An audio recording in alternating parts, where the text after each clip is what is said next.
नर्मदा क्षेत्र में, निमाड़ क्षेत्र में एक गांव में कथा हुई, भक्तमाल की कथा। और वहां गांव बड़ा प्रेमी, बहुत प्रेमी गांव। अब समस्या ये थी कि सब गरीब लोग हैं, भंडारा करने की इच्छा सबकी, और गांव का बड़ा भंडारा कौन करे। तो गांव का एक बनिया छेद गया भाई से, बोला हम करेंगे भंडारा। लोगों ने कहा महाराज इतना प्रथम श्रेणी का कंजूस है कि इसने कभी सत्यनारायण कथा भी अपने घर में नहीं बचवाई, अमावस्या पूर्णिमा भी किसी ब्राह्मण को जिमाया हो पता नहीं, भारी कंजूस है, विश्वास नहीं इसकी बात पे।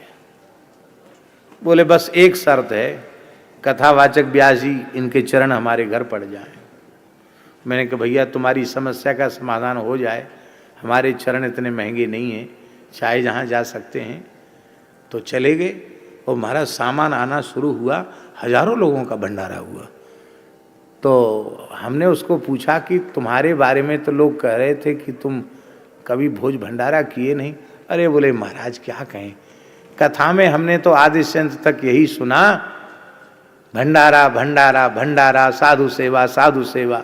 तो मेरे मन में बड़ी ग्लानि हुई कि मैंने अपने जीवन में कभी साधु जिमाए नहीं, इतने साधु वृंदावन से आए, ये पाएंगे ब्राह्मण पाएंगे, अब चलो गांव का एक भंडारा जरा कर ही देते।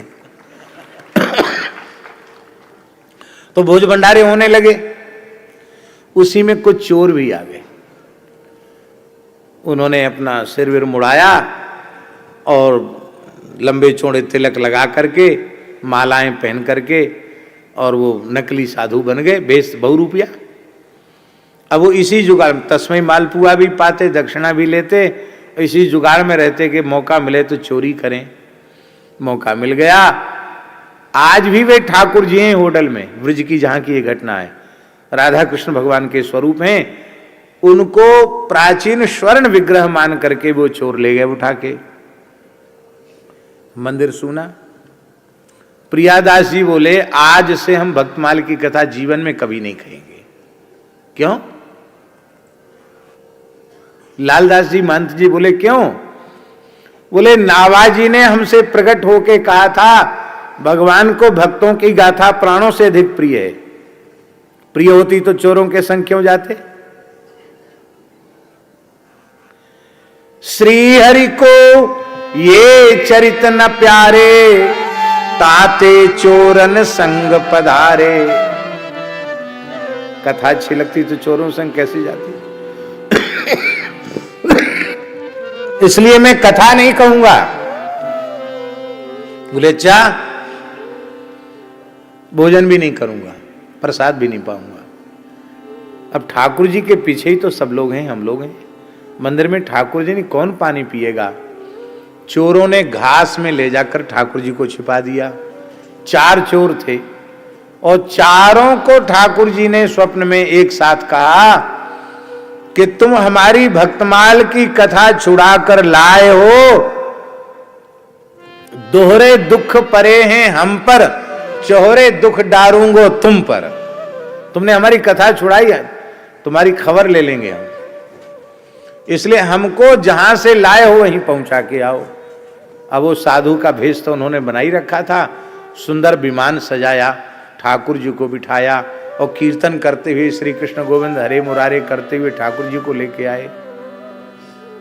अब महात्मा तो सवेरे 4 बजे जग ही जाते हैं और आधी रात को चोरी भई है, और सवेरा होते होते ठाकुर जी आ गए।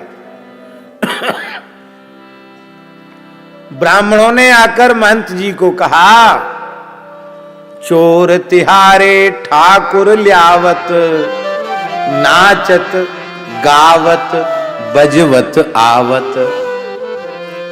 नाचते गाते कीर्तन करते हुए ठाकुर जी को लेके आए हैं। अब तो फिर चकाचक खीर मालपुआ की रसोई बनी, भोग लगा, पंगत हुई, पूरी कथा हुई। और वे जो चोर थे, जो नकली थे ना, वो असली साधु बन गए। बोले अब इस वेश का कभी हमें त्याग नहीं करना है, अब तो जीवन भर साधु सेवा ही करनी है।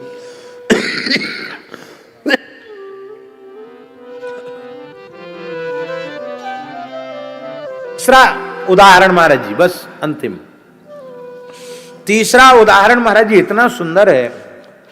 प्रियादास जी वृंदावन में कथा कह रहे और एक अलवर का वैश्य, अलवर ब्रज से लगा ही हुआ है, एक वैश्य आया कथा में बैठ गया और प्रियादास जी से बोला एक पोथी हमको दे दो भक्तमाल की। अब उस जमाने में छापा खाने तो थे नहीं, हाथ से ही लिपि, सब पांडुलिपियां ही थी, हस्तलिखित प्रतियां थी। प्रियादास जी ने कहा कुछ कहने सुनने का अभ्यास है?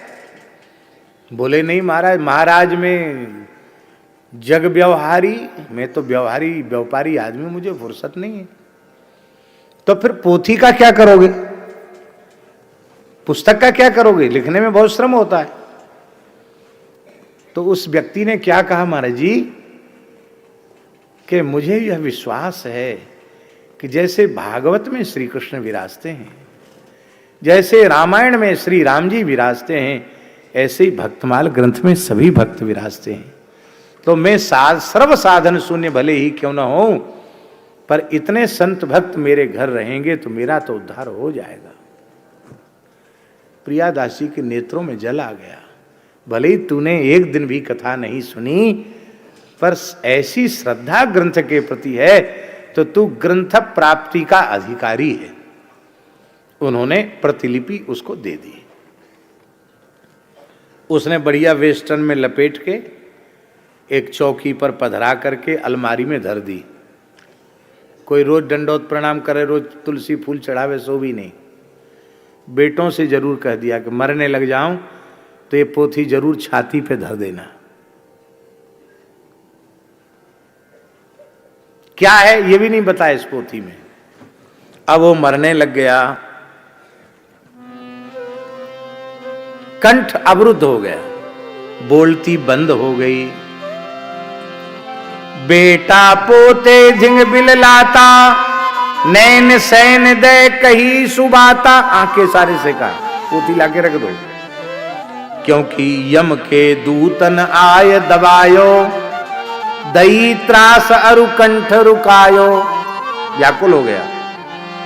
जैसे ही पुत्रों ने समझा संकेत और भक्तमाल की पोथी छाती पर रखी, धरतहि यम के दूत भजे यों, सूरन के आगे कायर ज्यों। यमदूत भाग गए। कंठ खुल्यो नैनन जल ढार्यो, हरे कृष्ण गोविंद उचार्यो, हरे कृष्ण गोविंद उचार्यो। कंठ खुल गया, प्रेमाश्रु बहने लगे और हरे कृष्ण गोविंद नामोच्चारण किया। अनंत भक्तों के दर्शन आकाश में उसको होने लगे। पुत्रों ने कहा पिताजी पहले बहुत वेदना में थे, अब प्रसन्न हो, क्या कारण है?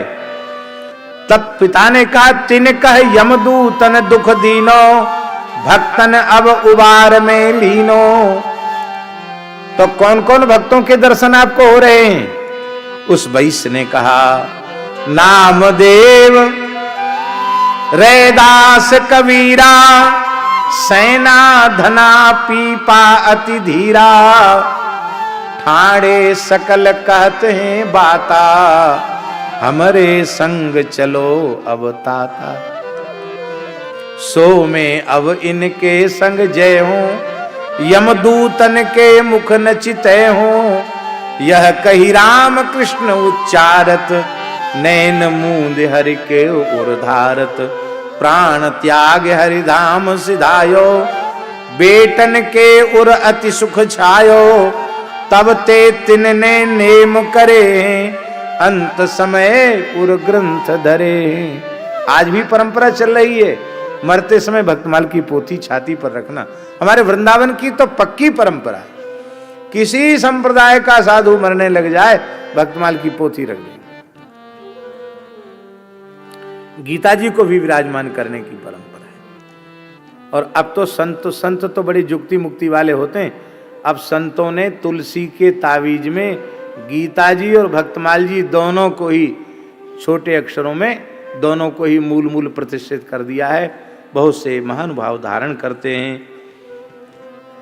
अंतिम एक दोहा, श्री भक्तमाल की गंध को लेत भक्त अली आए, भेक विमुख ढिंग ही बसे, रहें कीच लपटाए, रहें कीच लपटाए। किसी सरोवर में कमल खिलता है तो 1 योजन दूर से भ्रमरों को यह अनुभूति हो जाती है कि अमुक दिशा में स्थित अमुक सरोवर में कमल खिला है, और वहीं से वो गुणगान करते हुए आते हैं, उसके मकरंद को पीकर मतवाले हो जाते हैं। और उसी कमलनाल के निकट रहने वाला भेक मेढक टिर टिर करके कीड़े खाता रहता है, उसको कोई खबर नहीं कि हमारी खोपड़ी पे ही कमल खिला है। तो प्रिय वैष्णोदा जी ये कहना चाहते हैं, भक्तमाल की कथा सुनने आने वाले भ्रमर हैं, और जो पास में रह के भी कथा नहीं सुनते वो मेढक है।